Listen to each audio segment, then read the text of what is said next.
E a mesma chama que avivou há 200 anos atrás, mande ela sobre nós, faça arder uma vez mais. E os milagres do passado não vão ficar só na história, vão invadir nosso presente, acontecer aqui e agora, pois sabemos que tu não mudou. Quem mudou somos nós, mas o Senhor nos despertou, e ouvimos a sua voz dizendo: buscar-me-eis e me achareis, buscar-me-eis e me achareis, quando me buscar de todo o coração.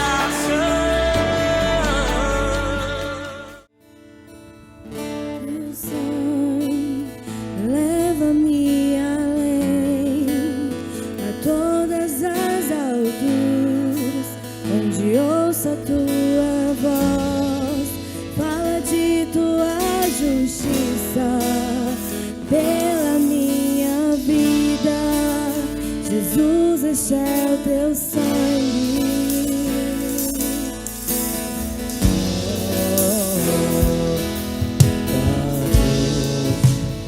Mostra tua graça, para do amor do Pai, que prepara para nós o caminho para Ele, onde posso me chegar somente pelo sangue.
Gostaria de convidar você a ficar de pé nessa noite.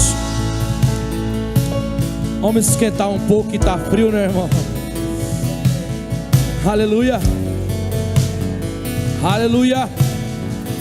Declara nessa noite: teu sangue leva-me além, a todas as alturas, onde ouça a tua voz,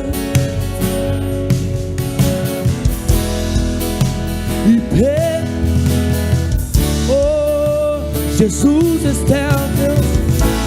E tua cruz, declara isso. E tua cruz mostra a tua graça e fala do amor do Pai, que prepara para nós o caminho é para Ele, onde eu posso me achegar somente é pelo sangue, pelo sangue, pelo sangue. Oh, e que nos lava dos pecados, e o que nos traz restauração, e na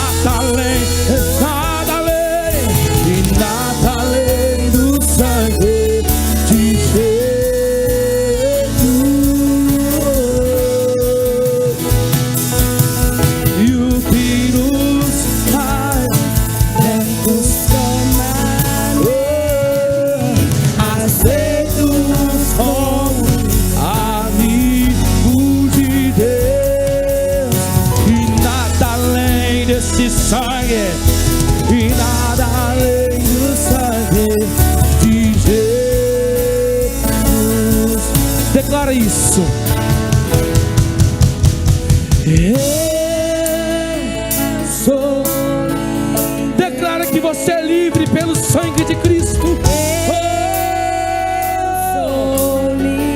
Você foi liberto pelo sangue. Nada além do sangue. Nada além do sangue de Jesus.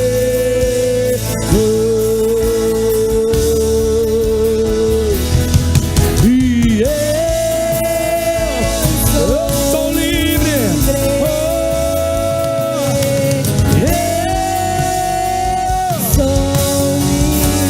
Sim, Senhor. E nada além desse sangue. Nada além do sangue.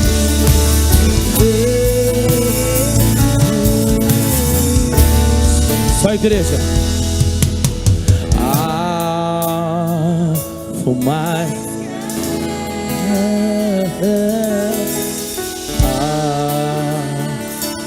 Mais carne. Se nesse sangue mais com mais força declare isso nessa noite.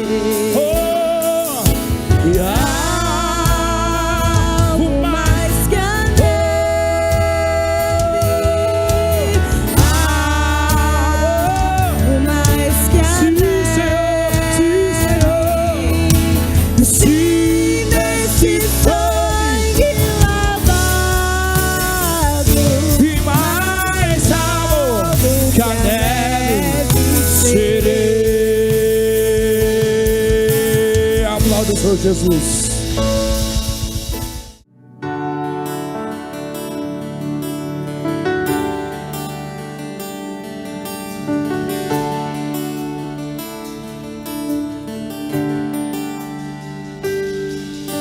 Existe um nome sobre todo nome,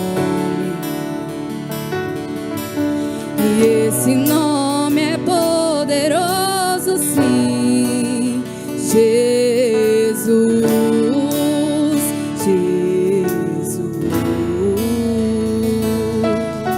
aquele que morreu como um cordeiro, mas ressuscitou como um leão. Jesus,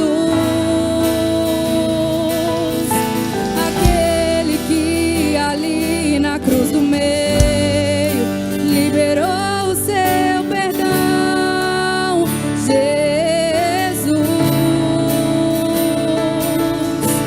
aquele que morreu, mas ressuscitou e vive está para sempre. Jesus, ó morte, onde está tua vitória? Ele ressuscitou, ele ressuscitou. Ó morte, onde está tua vitória?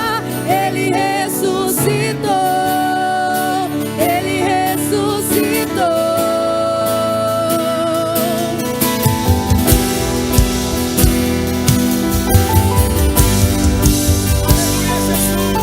Ele ressuscitou, aleluia.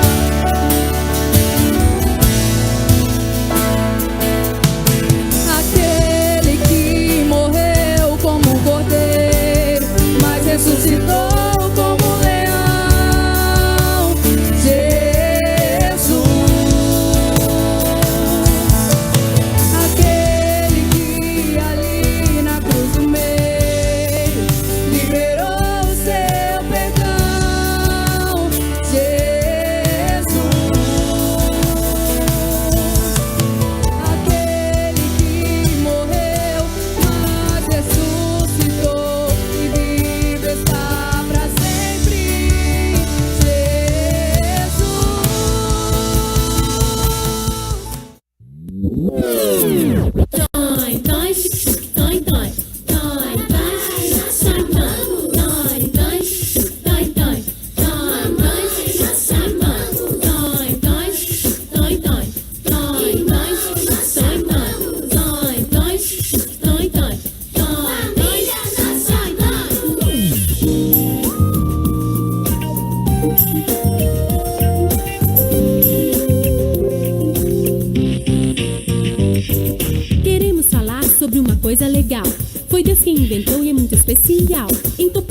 atenção para entender. Nosso recado é importante e é pra você. Que bom ter uma família, família abençoada por Deus. Papai, mamãe e filhos, todos sempre unidos, buscando a Deus. A coisa mais preciosa que alguém pode ter não são carros nem maçãs, dinheiro pra dar ou vender. O mais importante, que mais tem valor, é viver com a família nos caminhos do Senhor. Que bom ter uma família, família abençoada por Deus. Pai, mamãe, pense sempre em mim. Vocês são o modelo que eu vou seguir. Olhando suas vidas, quero aprender a orar, ler a Bíblia e o Senhor conhecer. Que bom ter uma família, família abençoada por Deus. Papai, mamãe e filhos, todos sempre unidos, buscando a Deus. Minha casa é o melhor lugar, onde eu posso aprender a amar. Vou orar por minha família e sei que Deus vai abençoar. Dói, dói, dói, dói, dói, dói, dói. Eu sou um filho muito inteligente, em todas as coisas sou obediente. Meu pai e minha mãe querem sempre alegrar, ajudando em casa e gostando de estudar. Que bom ter uma família, família abençoada por Deus. Família abençoada por Deus. Papai, mamãe e filhos, todos sempre unidos, buscando a Deus. E aí, vamos brincar? E aí, meu brother, você quer brincar? Os meus brinquedos quero compartilhar. Não falo mentira e não batem meus irmãos, porque tenho Jesus dentro do meu coração. Bom ter uma família, família abençoada por Deus. Papai, mamãe e filhos, todos sempre unidos, buscando a Deus. Falando de família, vale a pena dizer que o importante é respeitar quem cuida de você. Seja o papai, mamãe, titia, vovó ou vovô, essa pessoa merece seu amor. Que bom ter uma família, que bom. Abençoada por Deus. Abençoada por Deus. Papai, mamãe e filhos, todos sempre unidos, buscando a Deus. Minha casa é o melhor lugar, onde eu posso aprender a amar. Vou orar por minha família e sei que Deus vai abençoar. Minha casa é o melhor lugar, onde eu posso aprender a amar. Vou orar por minha família e sei que Deus vai abençoar.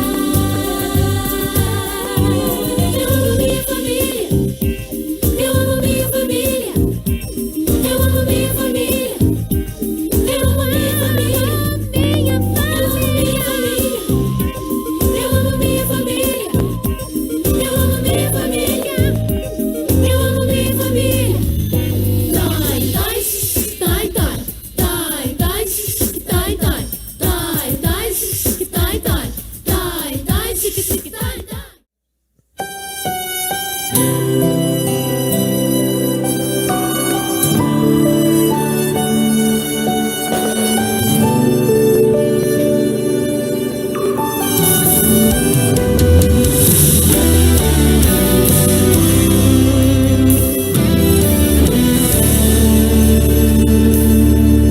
Quando eu olho para os meus projetos, eu confesso, fica tão difícil acreditar.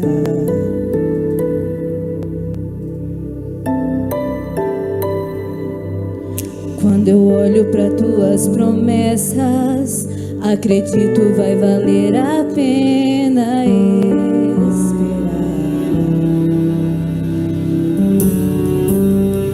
Pois eu sirvo um Deus que é tão grande, em apenas um instante faz o impossível se materializar. O meu Deus não faz pela metade, não vou ouvir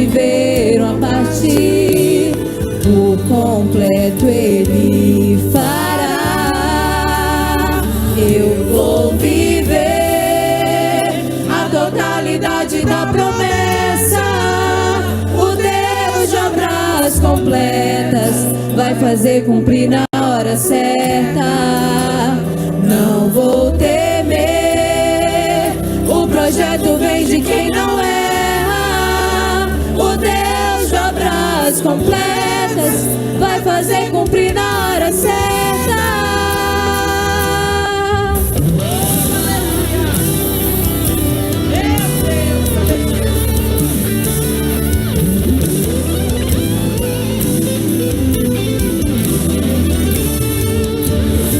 Pois eu sirvo um Deus que é tão grande, em apenas um instante faz o impossível se materializar. O meu Deus não faz pela metade, não vou viver uma parte, o completo Ele fará. Eu vou viver a totalidade da promessa. O Deus de obras completas vai fazer cumprir na hora certa. Não vou temer, o projeto vem de quem não erra. O Deus de obras completas vai fazer cumprir na hora certa.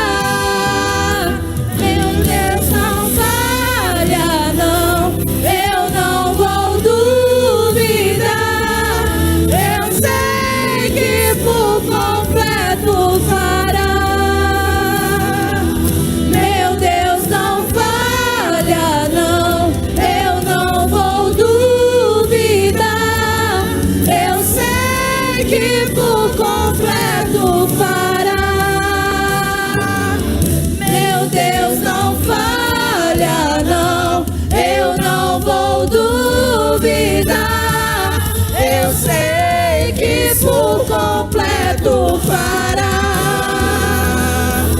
Meu Deus não falha, não, eu não vou duvidar. Eu sei que por completo fará.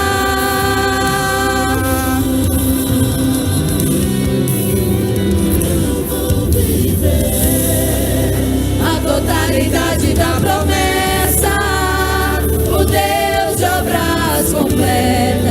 Vai fazer cumprir na hora certa.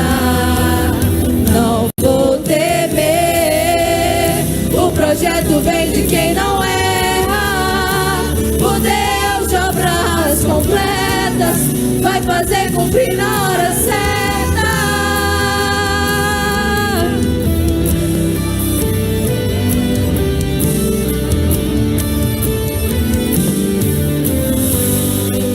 Aleluias, mais palmas para Jesus. Parece que é algo material num culto espiritual, né? Mas não é. É algo espiritual também para a nossa vida. Porque tudo que é nosso tem que ser consagrado ao Senhor. Tudo que nós fazemos tem que ser consagrado ao Senhor. Inclusive a nossa vida financeira. E o dízimo, Deus protege o que você tem. E a oferta, Deus te dá o que você não tem. Então, nós precisamos entender esse princípio. A impressão, às vezes, que nós temos é que, já vai pedir dinheiro. Mas, irmãos, a fidelidade na parte financeira é para o nosso bem. É, primeiramente, para nos abençoar. E depois, a igreja ser abençoada com a nossa contribuição. Porque tudo que você participa aqui tem um custo financeiro, sim ou não?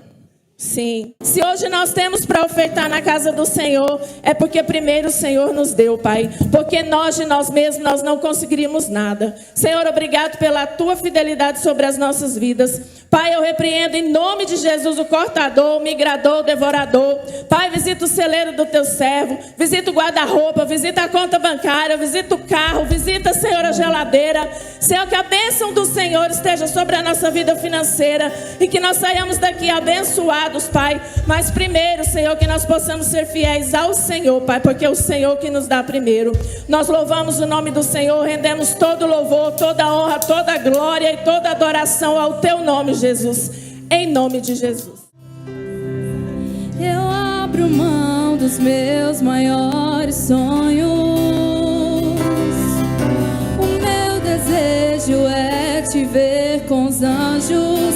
Sei que existe esse lugar que o dinheiro não pode comprar.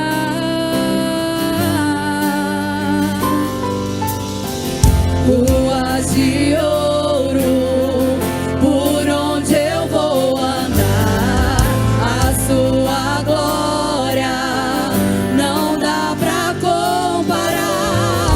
E a igreja ao rei vai celebrar. Está tão perto esse dia, vou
Jesus. Reaviva a tua igreja, Jesus. Ah, Deus poderoso.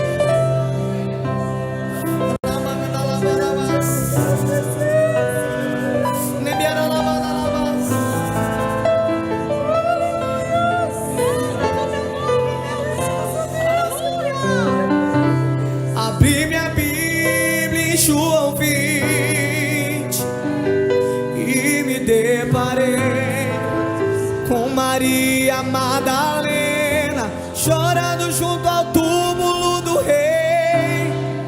Ela levanta sua cabeça, enxugando suas lágrimas, seus olhos ela abriu. E onde está o corpo do mestre? 2 anjos Maria viu e lhe perguntaram: Maria, por que choras? Então Maria lhe respondeu: é que aqui estava o corpo do mestre Jesus, só que o corpo dele desapareceu.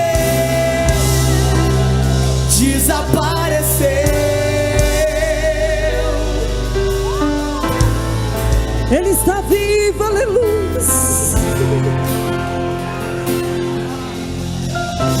Então Maria anda pra trás, creio eu já disposta a ir embora. É quando Yeshua aparece e lhe pergunta: Maria, por que choras? Maria, por que me busca? Maria, faça-me um favor, não me procure entre os mortos, porque vivo eu estou.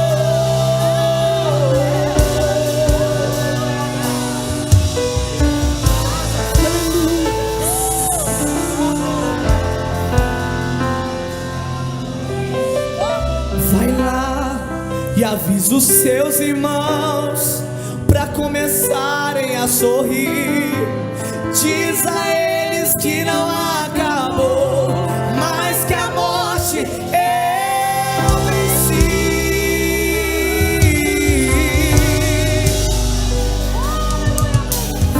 Ah, Jesus.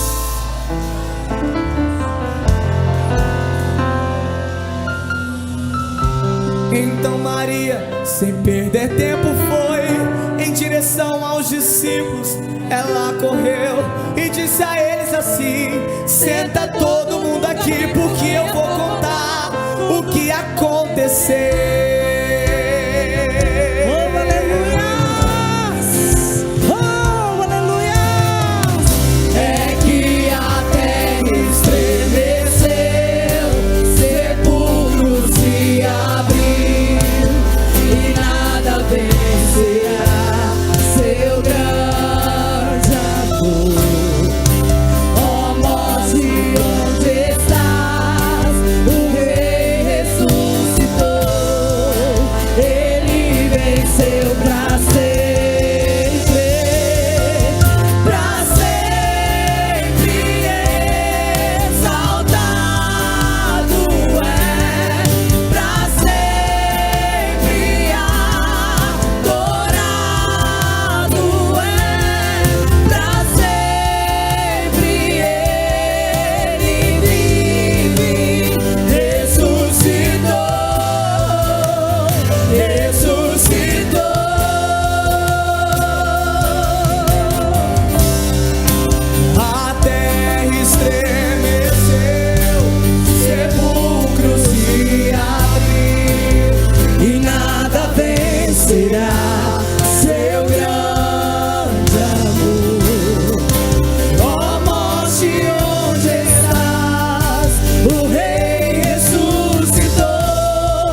Mas eu bem sei, eu sei que a minha vida está nas mãos do meu Jesus, que vivo está.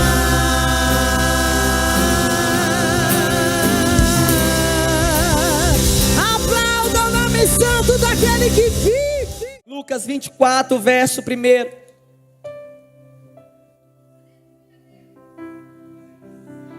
A palavra do Senhor nos diz: ora, no primeiro dia da semana, muito cedo de manhã, elas foram ao sepulcro, levando as especiarias que tinha preparado e algumas outras com ela. E elas acharam a pedra do sepulcro revolvida. E elas entrando não acharam o corpo de Jesus. E aconteceu que, estando elas muito perplexas a respeito, eis que pararam junto dela 2 homens com vestes resplandecentes. E estando elas com medo e abaixando as suas faces para o chão, ele lhes disse: por que me procurais vivo dentre os mortos? Ele não está aqui, mas está ressuscitado. Lembrai-vos como ele vos falou ainda na Galileia, dizendo: o Filho do Homem deve ser entregue na mão dos homens pecadores e ser crucificado, e ao terceiro dia ressuscitar. E elas lembraram-se de suas palavras, e retornando do sepulcro, contaram todas essas coisas aos 11 e a todos os demais. Estas eram Maria Madalena e Joana, e Maria, mãe de Tiago, e outras mulheres que estavam com elas. E contaram essas coisas aos apóstolos, e as palavras delas pareciam contos infundados. E eles não acreditavam nelas. Então Pedro levantou-se, correu para o sepulcro, e abaixando-se viu os panos de linho ali postos, e retirou-se, admirando consigo mesmo o que acontecera. E eis que 2 deles foram naquele mesmo dia para uma aldeia chamada Emaús, que distava de Jerusalém 60 estádios. Iam falando um com os outros sobre todas as coisas que tinham acontecido. E aconteceu que enquanto eles caminhavam junto e arrazoavam entre si, o próprio Jesus se aproximou e ia com eles. Somente até aqui. Eu queria que você colocasse a sua Bíblia no branco agora. Nós hoje estamos em um culto de ceia, e talvez não, é o culto mais importante da história do Evangelho. Então eu queria que você orasse ao Senhor Jesus agora, e pedisse ao Senhor Jesus para que nós possamos nos preparar. Nós estamos desde ontem nos preparando para participar da ceia do Senhor, mas eu queria que você orasse com fé para que nós estivéssemos alinhados com o propósito de Deus, para que até que Ele venha, nós venhamos viver em verdadeiro avivamento nesta igreja. Senhor Jesus, a tua igreja ora mais uma vez, Pai. Jesus, nós louvamos, nós adoramos, Pai, e foi notória a tua presença neste lugar, Pai. É notável que o Senhor está nesta casa, Pai, e nós te louvamos por isso, Pai. Jesus, continue em nosso meio trabalhando, meu Deus, da maneira, meu Deus, que o Senhor quiser, Pai, do teu trabalhar, da tua forma de agir, meu Deus, porque nós não podemos, meu Deus, definir como o Senhor vai trabalhar, meu Deus, mas nós só temos a certeza, Pai, que queremos estar participando deste mover, Pai. Queremos estar participando do milagre, meu Deus. Queremos estar participando, meu Deus, deste momento especial, Jesus. Pai, nós temos aqui, meu Deus, a tua palavra, meu Deus, que é, meu Deus, o direcionamento de fé para as nossas vidas, Pai. Jesus, fala conosco através dela, meu Deus, que nós venhamos, meu Deus, neste momento estar atentos à voz do Senhor, Pai. Eu nada posso oferecer ao teu povo, Pai, mas o Senhor é mais que suficiente a todos nós, Pai. Nós sabemos que o Senhor é suficiente ao nosso coração, Pai. Então que o Senhor venha falar conosco através, meu Deus, da tua palavra, Pai. E fica conosco nesta noite, em nome de Jesus. Amém? Pode se assentar em nome de Jesus.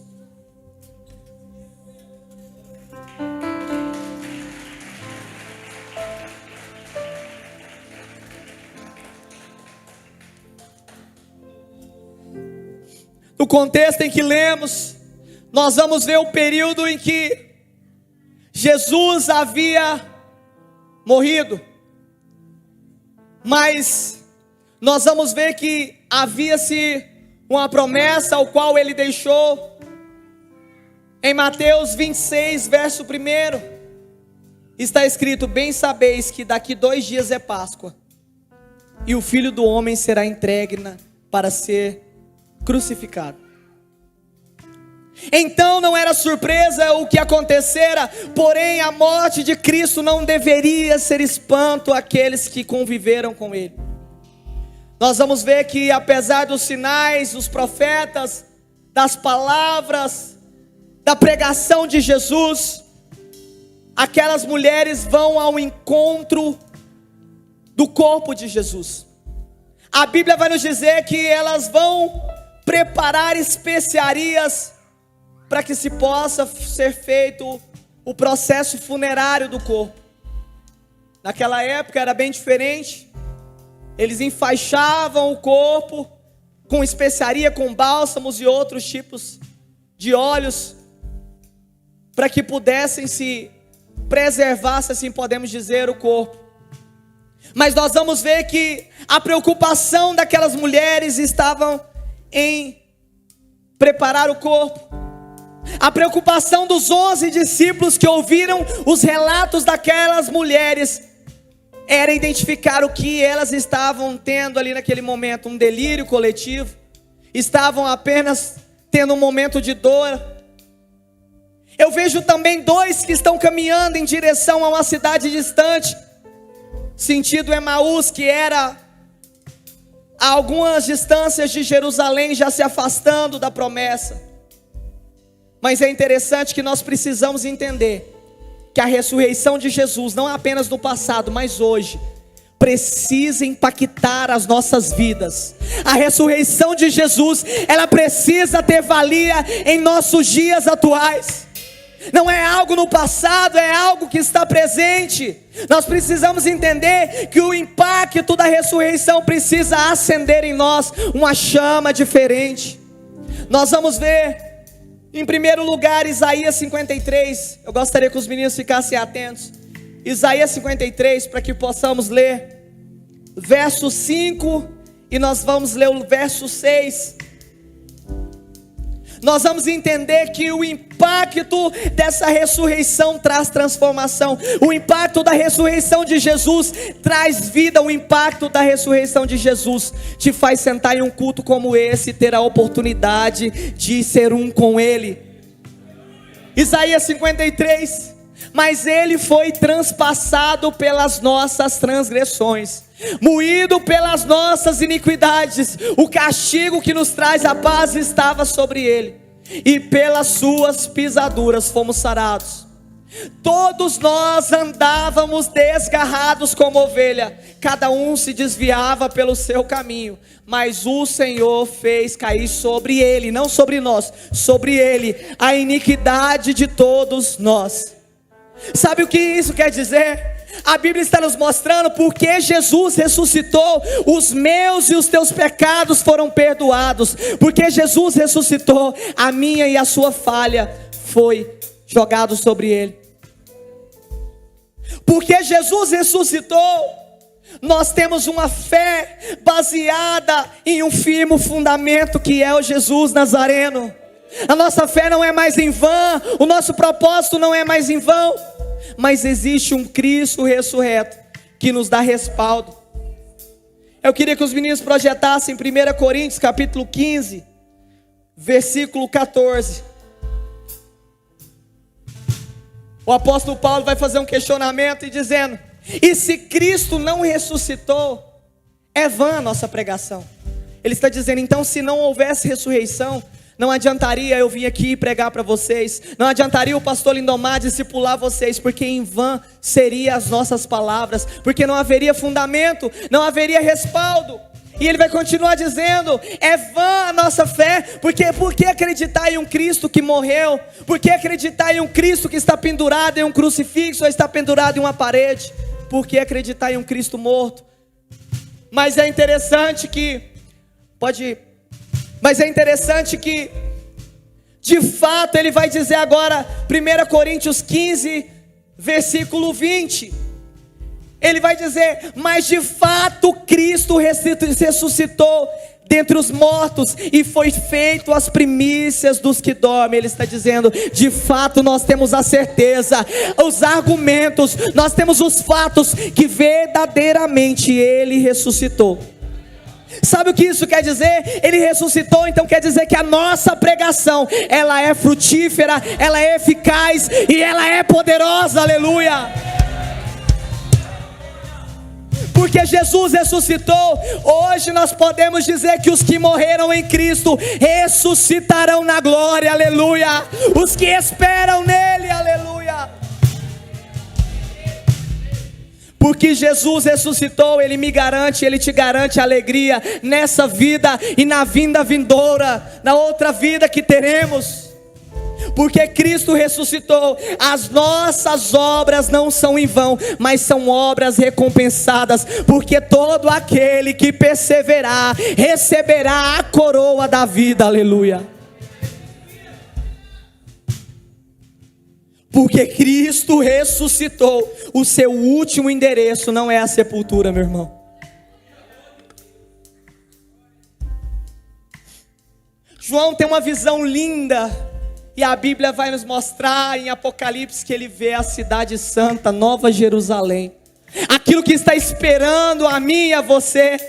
Aquilo que foi prometido lá atrás, desde os antigos profetas e até a nossa geração, que está reservado para aquele que perseverar até o final. Mas ele vai continuar explicando mais sobre isso. Ele vai ver imagens lindas. Ele vai ver Jesus, mas agora não Jesus triste, não Jesus crucificado com mãos e pés perfurados, não. Ele vai ter uma visão de um Cristo Jesus glorificado, ao qual seus olhos são como chama de fogo, aleluia. As suas vestes são brancas como a lã, aleluia. A sua voz é como o som de muitas águas. Porque Jesus ressuscitou, nós teremos vida e vida em abundância. E sabendo disso, nós nos alegremos na ressurreição. É por esse motivo que nós não podemos nos conduzir a nossa vida como se nós servíssemos a um Jesus que estava vivo e foi crucificado. Mas nós temos que entender que nós servimos um Jesus que foi crucificado, mas que está vivo. Você não pode entrar num culto como esse, numa presença como essa, parecendo que você está vivendo a sexta-feira da paixão, todo mundo desanimado, triste, parecendo que Jesus está morto. Não, Ele está vivo.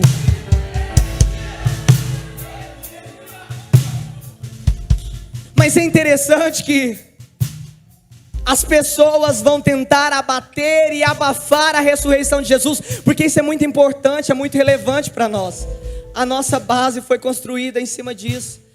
Aí, para tentar quebrar esses argumentos, surgem alguns liberais, alguns céticos, e eles vão começar a dizer: Jesus não morreu, Ele apenas desmaiou na cruz.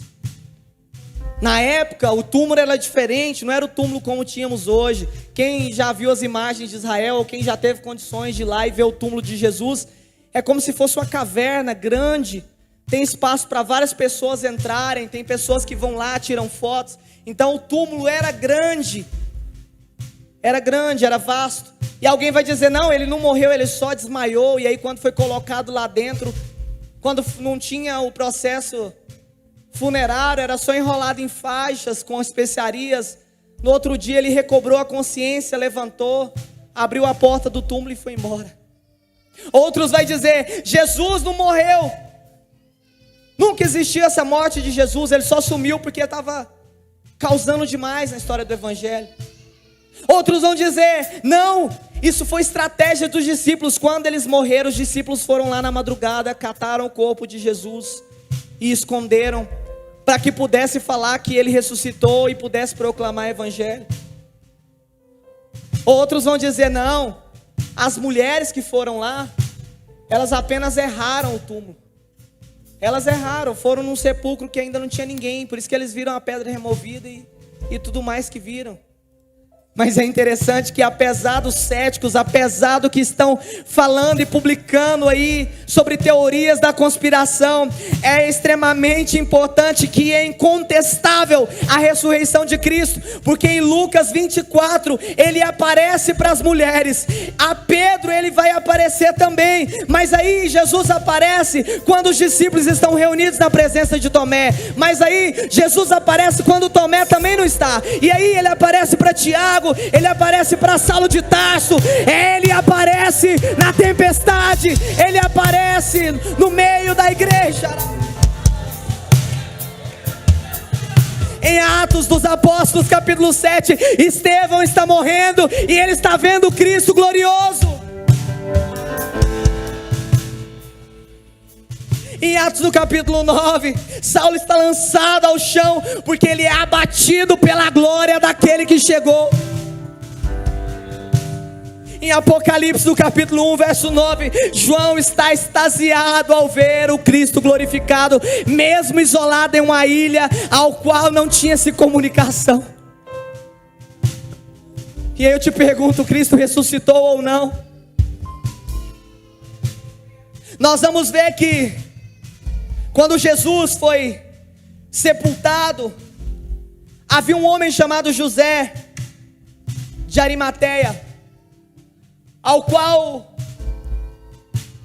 prepara todo o trâmite para que possa ser colocado o corpo de Jesus em um túmulo separado, em um túmulo exclusivo, que na época eram os mais ricos que poderiam usar esse túmulo, para que se cumprisse a promessa de Deus, porque o Messias não era qualquer pessoa. Ele não estava ali apenas fazendo uma passagem na terra, como alguns vão dizer. Ele estava apenas concluindo mais uma etapa da nossa salvação. Ele estava apenas concluindo mais uma parte que o próprio Deus o incumbiu para que nós pudéssemos estar aqui.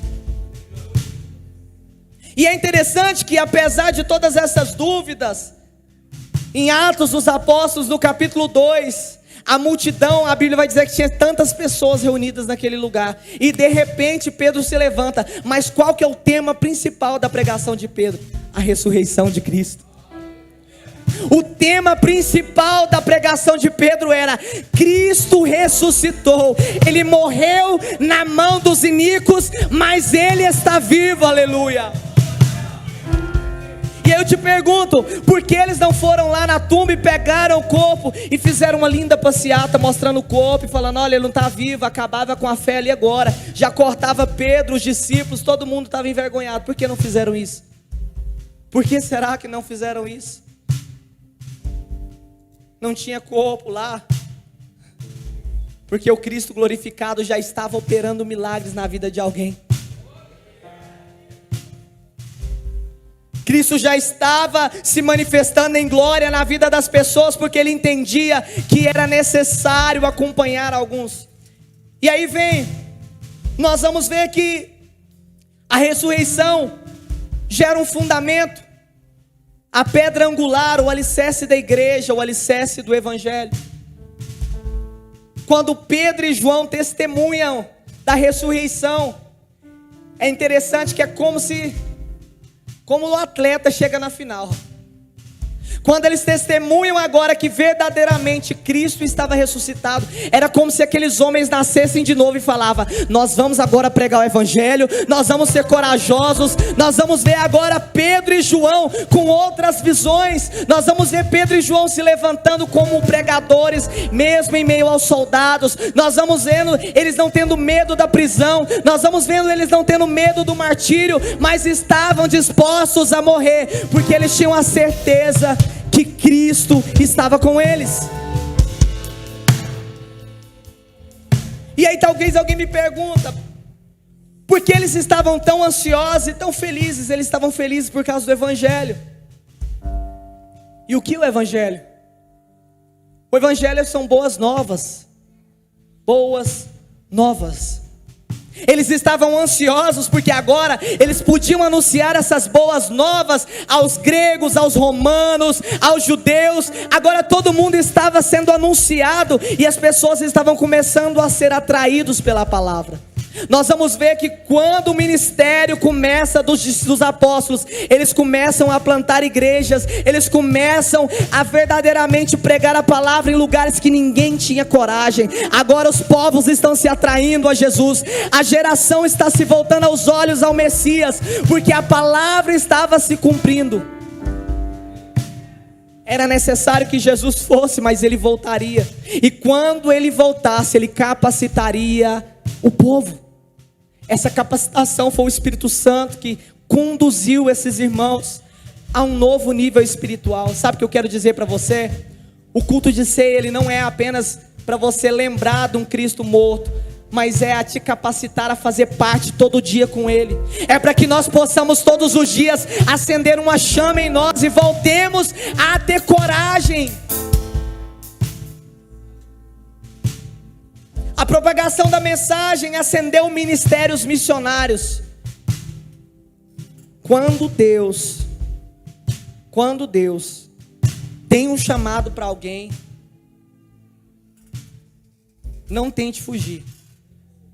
Lembra do que aconteceu com Saulo? Era Saulo, com outra nomenclatura em idioma, Paulo de Tarso, ficou cego. É interessante que na Bíblia diversos homens são representados na forma de desobedientes como cegos, sem visão, sem conseguir enxergar.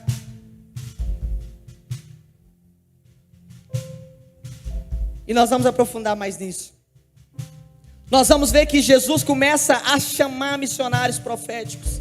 Ele começa a levantar ministério, ele começa a acender ministérios na terra através da sua ressurreição. Em Lucas, no capítulo 24, no verso 13 agora, eu me deparo com dois homens. Esses homens, a Bíblia vai dizer que eles estão caminhando, saindo de Jerusalém, sentido a Emaús, que era uma terra distante, afastada, pouco conhecida. E nós vamos ver que eles estão indo em diante, lamentando. Eles estão agora falando sobre as coisas acerca que aconteceram. E a Bíblia vai nos mostrar que eles estão tristes, estão amargurados. Mas eles ouviram falar que Jesus havia ressuscitado. Eles ficaram sabendo pelas mulheres que Jesus havia ressuscitado, mas não creram. Os discípulos foram lá verificar e eles também estavam sabendo, mas não creram. E estavam desanimados, indo sentido a cidade de Emaús. E é interessante que nós vamos ver que no verso 13, Jesus, não foi o anjo, não foi outro, foi Jesus, se aproxima daqueles homens. Eles estão caminhando e de repente Jesus vai acompanhando. E eles ali percebem aquele homem, mas eles não percebem que era Jesus. Eles não têm o discernimento que aquela pessoa que estava com eles agora era Jesus. E nós vamos ver que a Bíblia vai nos dizer que os seus olhos estavam impedidos para que eles o conhecessem. E aí de repente Jesus vai perguntar: que tipo de palavras são essas que tendes um com o outro enquanto caminhais? E um deles, cujo nome era Cleopas, responde: és tu somente um estrangeiro em Israel? Tu não sabes das coisas que tens acontecido aqui por esses dias? E ele disse: quais coisas? Jesus estava esperando uma reação daqueles homens para saber qual seria a reação deles diante da presença, mas eles não puderam enxergar. E aí eles vão comentar a Jesus dizendo a respeito de Jesus de Nazaré, que foi um profeta poderoso em feitos e em palavras diante de Deus e de todo o povo. E como os principais sacerdotes e os nossos governantes o entregaram para ser condenado à morte e o crucificaram. Veja que esses homens estavam agora apenas atentos até a crucificação. Ele não comenta, não, mas esse Jesus prometeu que lá atrás poderia ressuscitar. Não, ele foi crucificado. Nós percebemos que esses dois discípulos agora estão impedidos de enxergar a realidade. E isso é algo que o Senhor ardeu no meu coração. Porque nós estamos tão distantes, com os olhos tapados, para enxergar quem está diante de nós. Se nós tanto falamos que Jesus está no nosso culto, que Jesus está presente em nossa casa, por que a nossa vida não está transformada? Até quando continuaremos com os olhos tapados? Nós vamos ver então que no verso 19 eles explicam as coisas que aconteceram a Jesus. Jesus era um profeta, foi um grande homem de Deus, foi sacerdote, mas as autoridades mataram ele. Ele foi crucificado. Pela fala, parece que Jesus foi um virtuoso, mas que a vida dele terminou na cruz. Parece que ele era um grande líder, mas a morte o venceu. Ao que eles falam, parece que ele fez grandes milagres, mas não pode fazer mais. Quando estamos cegos, não conseguimos mais ver a dimensão do poder de Jesus nas nossas vidas. Quando estamos cegos, nós não conseguimos mais ver a dimensão do poder de Jesus. Nós só falamos assim: antigamente Jesus curava, antigamente Jesus libertava, antigamente Ele me usava. Não, meu irmão, Ele te usa hoje ainda. Ele é o mesmo Deus, Ele não mudou. Aleluia.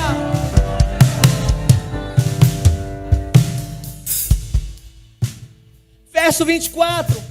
Estavam preocupados e tristes com o que havia acontecido, não podiam enxergar a Jesus, porque a preocupação era maior em seu coração. Ei, qualquer coisa na tua vida que ocupe o lugar de Jesus te faz cego. Qualquer coisa que ocupe espaço nos teus sentimentos te faz cego. Por isso que Jesus fala: lance a mim as tuas ansiedades. Tira isso do seu coração, tira a preocupação, tira o medo. Jesus está falando para nós nessa noite: ei, arranca tudo que está te impedindo de enxergar. Se é o medo, eu profetizo em nome de Jesus que vai cair por terra. Se é a ansiedade, eu profetizo em nome de Jesus que vai cair por terra. Se é a incredulidade, você vai voltar a crer, você vai voltar a confiar. Aleluia.